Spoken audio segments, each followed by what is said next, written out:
تاریخی طور پر محفوظ ہو۔ اب ایک شخصیت 1000 سال پہلے گزری ہو یا 1400 سال پہلے گزری ہو تو پہلی شرط یہ ہوگی کہ اس شخصیت کو فالو کیا جائے گا کہ پہلے یہ دیکھا جائے گا کہ اس کی سیرت محفوظ بھی ہے یا نہیں ہے۔ یہ پہلی بات ہے، یعنی جو معتبر ذرائع سے، مستند ذرائع سے ہم تک وہ پہنچی ہو، یہ پہلے چیک کیا جائے گا۔ اس پر بات کرتے ہیں کہ پھر حضور کی سیرت ہم تک کیسے پہنچی، اب حیران ہو جائیں گے۔ دوسری انہوں نے کہا جی شرط کیا ہو کہ اس کا پیغام اور اس کا عطا کیا ہوا دستور زندگی، نظام حیات جس کو آپ کہتے ہیں، وہ تمام انسانیت کے لیے ہو، کسی مخصوص علاقہ یا نسل کے لوگوں کے لیے نہ ہو۔ یہ میں پڑھتا جاؤں گا تو آپ حضور کی سیرت کو جتنا آپ جانتے ہیں، آپ نے سنا ہوا ہے، اپنے ذہن میں لاتے جائیں گے تو جواب خود بخود آتا جائے گا۔ تیسرا، اس کی سیرت زندگی کے ہر گوشہ کے لیے رہنمائی کرتی ہو، اور اس کو اپنا رہنما تسلیم کرنے کے بعد انسان اپنی زندگی میں کہیں کوئی خلا نہ پائے۔ یہ تیسری شرط انہوں نے یا خوبی کہنے انہوں نے لکھی۔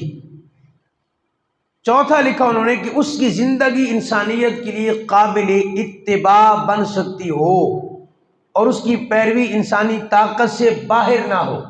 یہ نہ ہو کہ بعض لوگ پیروی نہیں کر سکتے، اتنی مشکل ہے کہ اس پہ عمل ہی نہیں کیا جا سکتا۔ تو قابل اتباع ہو، بعد والوں کے لیے اتباع ہو سکتی ہو، ناممکن نہ ہو۔ اب آپ سوچئے کہ جس شخصیت میں یہ چار چیزیں ہوں تو اس کے بارے میں انہوں نے کہا کہ وہ آئیڈیل بن سکتا ہے، اس کی سیرت اس کو فالو کیا جا سکتا ہے، ہمارے لیے اسوہ بن سکتی ہے۔ یہ انہوں نے چار باتیں لکھی ہیں۔ اب آپ پہلی شرط پہ آ جائیے کہ تاریخی اعتبار سے اس کی جو سیرت ہے وہ مستند ذرائع سے ہم تک پہنچی ہو، اس کی سیرت محفوظ ہو کہ اٹھتے کیسے تھے، وہ بیٹھتے کیسے تھے، وہ کلام کیسے کرتے تھے، وہ سفر کیسے کرتے تھے، وہ کھانا کیسے کھاتے تھے، وہ گھر میں کیسے تھے، وہ باہر کیسے تھے، سفر میں ان کی کیا حالت ہوتی تھی، حضر میں کیسے تھے، بیوی کے ساتھ ان کا انداز کیسا تھا، دوستوں کے ساتھ ان کا انداز کیسا تھا، دشمنوں کے ساتھ ان کا رویہ کیسا ہوتا تھا، وہ غصہ میں ہوں تو کیسے ہیں، مسکرائیں تو کیسے ہیں۔ یہ سیرت کا ہر گوشہ ہوتا ہے۔ تو یہ محفوظ ہو ان کی ساری زندگی، اور محفوظ کا مطلب یہ ہے کہ معتبر اور مستند ذرائع سے ہم تک پہنچی ہو۔ یہ محفوظ کا مطلب نہیں کہ کسی نے ایک کتاب لکھ دی ہے تو سیرت محفوظ ہو گئی ہے، یہ نہیں۔ مکمل طور پہ محفوظ کے لیے پھر اس کے لیے پیرامیٹرز ہیں، اس کے لیے آپ کیا کہتے ہیں، آلہ ہے جانچنے کے کہ محفوظ ہے تو کیسے ہے، اس پر کلام ہوگا۔ اس پہلی بات پہ آئیے، حضور کی سیرت کو اگر ہم دیکھتے ہیں تو ہم تک پہلا سوال محفوظ ہے، ہم کہتے ہیں جی ہاں ہے۔ دلیل، ہزارہا کتابیں صرف سرکار کی سیرت پر موجود ہیں، ہزارہا صرف سیرت پر۔ یہ تو ہو گیا اب پہلا۔ اب دوسرا سوال آئے گا کہ جی ہم تو چیک کریں گے کہ یہ مستند ذرائع سے ہے یا کسی نے جذبات میں آ کے لکھ دیا، کہ چونکہ سرکار سے محبت ہے تو جذبات میں آ کے لوگ بہت کچھ لکھتے ہیں اپنے لیڈر کے بارے میں، وہ کوالٹی ہو، وہ خوبی ہو نہ ہو، محبت ہے تو جذبات ہیں تو لکھ دیتے ہیں۔ یہاں یہ لفظ یاد رکھی گئی، یہ والی لائن جو میں آپ عرض کرنے لگا ہوں، تاریخ میں کسی بھی شخصیت کے لیے، انبیاء کرام علیہ السلام بھی اس میں شامل ہیں کیونکہ ان کی امتوں نے ان کے حالات تبدیل کر دیے بعد میں، کسی شخصیت کی سیرت اور سیرت کا ہر پہلو یوں محفوظ نہیں ہے اور یوں مستند ذرائع سے اور معتبر ذرائع سے محفوظ نہیں ہے جیسا حضور کی سیرت کو علماء نے محفوظ فرمایا۔ دلیل اس پہ یہ ہے کہ اسماء و رجال کا ایک علم ہے، آپ نے سنا ہو شاید، اسماء و رجال یہ پورا ایک علم ہے، اور ہر عالم اس علم کے بارے میں نہیں جانتا۔ اس سے آپ کو اندازہ ہوگا عوام کیا جانتی ہوگی۔ ہر عالم بھی، ہر مفتی بھی جانتا اسماء و رجال کا علم، یہ لازمی نہیں ہے، یہ پورا ایک علم ہے کیا؟ یہ حضور سے پہلے کہیں نہیں تھا، کسی نبی کے دور میں نہیں تھا یہ اسماء و رجال کا علم۔ اسماء و رجال کا علم یہ ہوتا ہے کہ آپ کوئی حدیث سنتے ہیں، آپ نے پڑھی ہوگی، اس میں لکھا ہوتا ہے کہ اس نے فلاں سے روایت کیا، اس نے فلاں سے کیا، ان فلاں ان فلاں ان فلاں ان رسول اللہ صلی اللہ تعالی علیہ وسلم. یہ آپ پڑھتے رہتے ہوتے کہ ایک شخص نے اپنا تبع تابعین میں سے ہے، اس نے تابعی سے روایت کیا، اس سے سنا، تابعی نے صحابی سے سنا، صحابی نے ایک اور صحابی سے سنا، اس نے رسول اللہ سے سنا.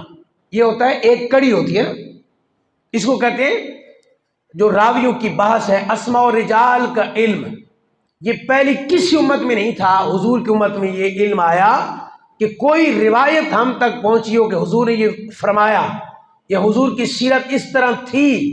جو بات بھی منسوب ہوگی سرکار کی طرف، آپ کا وہ قول ہو، آپ کا فعل ہو یا آپ کا عمل ہو، کوئی بات بھی منسوب سرکار کی طرف ہوگی، اس کو اس وقت تک قابل قبول نہیں کیا جائے گا جب تک اس میزان پر اس کو تولا نہ جائے. اس میزان کا نام ہے اسماء و رجال کا علم. ابھی آپ کو میں اور حیران کرتا ہوں، آپ ذرا توجہ فرمائیں. کیا علم ہے یہ اسماء و رجال کا؟ اگر 10 بندوں نے وہ بات روایت کی ہے، 10 بندوں نے، میں نے تو مختصر بتایا نا، تبع تابعین پھر تابعی پھر صحابی، اس کے بعد تک امام بخاری ہے مثلا، بخاری کہتے ہیں امام بخاری کہ میں نے فلاں سے سنا، اس نے فلاں سے سنا، اس نے فلاں سے. یہ 10 تک بھی روایت جا سکتی ہے، 12 تک بھی جا سکتی ہے کہ پھر اس نے تابعی، اس نے صحابی، اس نے سرکار سے سنا. اسماء و رجال کا علم یہ ہے کہ اس روایت میں اگر 12 لوگوں کے واسطہ سے کوئی بات حضور تک پہنچ رہی ہے، بات سمجھ آ رہی ہے نا؟ تھوڑی سی مشکل ہے. 12 واسطوں سے بات حضور تک پہنچ رہی ہے. اسماء و رجال کا علم یہ ہے کہ وہ جو ماہرین علوم ہے اس فن کے، ان 12 لوگوں کا بایو ڈیٹا نکالیں گے. اور بایو ڈیٹا میں شامل کیا ہے؟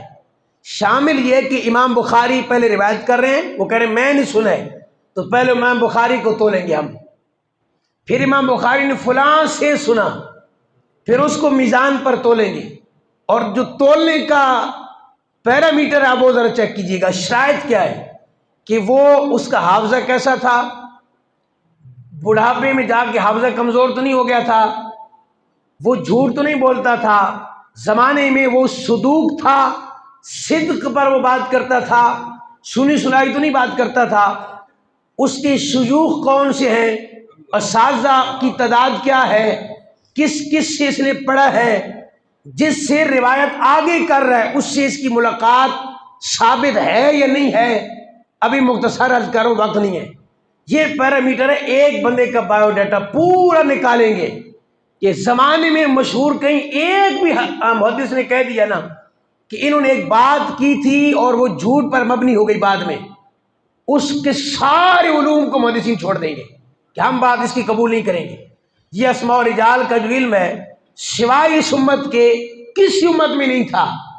یہ پیرامیٹر ہے. ابھی میں نے پہلی بات پہ آپ کو عرض کر رہا ہوں، کیا انہوں نے شرط لکھی تھی کہ اس کی سیرت محفوظ ہو اور معتبر اور مستند ذرائع سے ہم تک پہنچی ہو. تو یہ والی بات حضور پر اتنی پورا اترتی ہے کہ ہمارا چیلنج ہے کہ زمانے میں آدم علیہ السلام سے لے کے آپ تک کسی کی بات، کسی کا قول اور کسی کا فعل اتنا معتبر ذرائع سے آیا ہو، یہ دنیا میں کسی نبی کے بارے میں بھی یہ موجود نہیں ہے سوائے میرے مصطفیٰ کے. سبحان اللہ. اور یہ بھی میں نے آپ کو مختصر بتایا، ورنہ اسماء و رجال پہ اعلی حضرت امام علیہ سنت کو پڑھیں گے تو آپ کی عقل دنگ رہ جائے گی کہ یہ کون سا پیرامیٹر ہے بھائی. اس میں تو ہزاروں میں سے کوئی ایک پورا اترے گا. اتنی شرائط.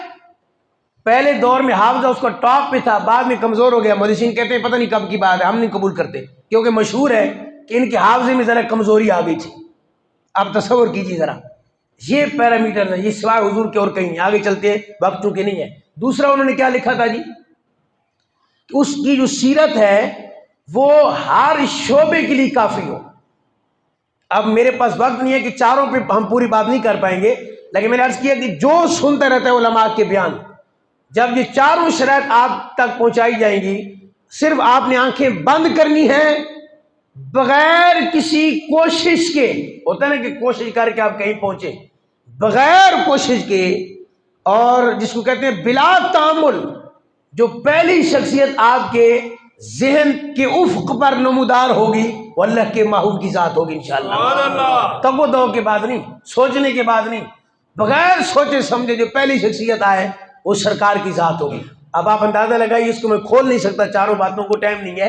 ایک یہ والی بات میں عرض کر دوں کہ سرکار کی سیرت ہر گوشے ہر شعبے کے بندے کے لیے کافی ہے۔ حضرت عیسیٰ علیہ السلام نے شادی نہیں فرمائی، حضرت یحییٰ علیہ السلام نے شادی نہیں فرمائی۔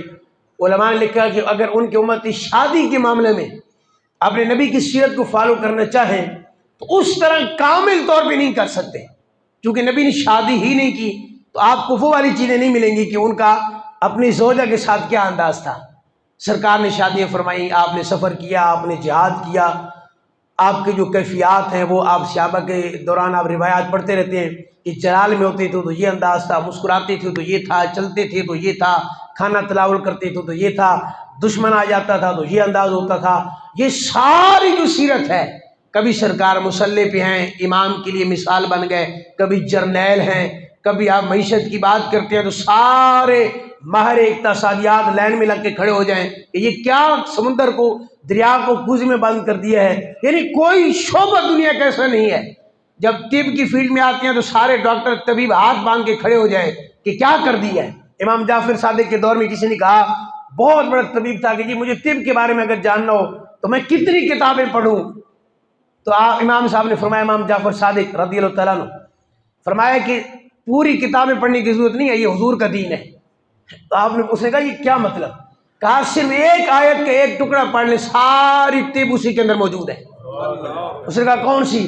تو میں کلو، کھاؤ، وشربو، پیو، ولا تسرفو، اسراف نہ کرو، حد سے نہ بڑھو۔ اس نے کہا بس یہی آیت کا ایک ٹکڑا پوری طب پر کافی ہے کہ کھانا اس وقت ہے جب بھوک لگی ہو، اور ابھی بھوک باقی ہے تو بس کر دو، چونکہ آیت بتا رہی ہے نا، ابھی ہیں تو 3 لفظ، لیکن اس کی شروحات پڑھیں، اس کی تفاسیر پڑھیں، گہرائی میں جائیں۔ اس نے کہا ساری طب کو چھوڑ دو، یہ آیت کا ایک ٹکڑا میرے لیے کافی ہے۔ یہ حضور کی سیرت ہے، کبھی موقع ملا تو میں اس کو کھولوں گا۔ وآخر دعوانا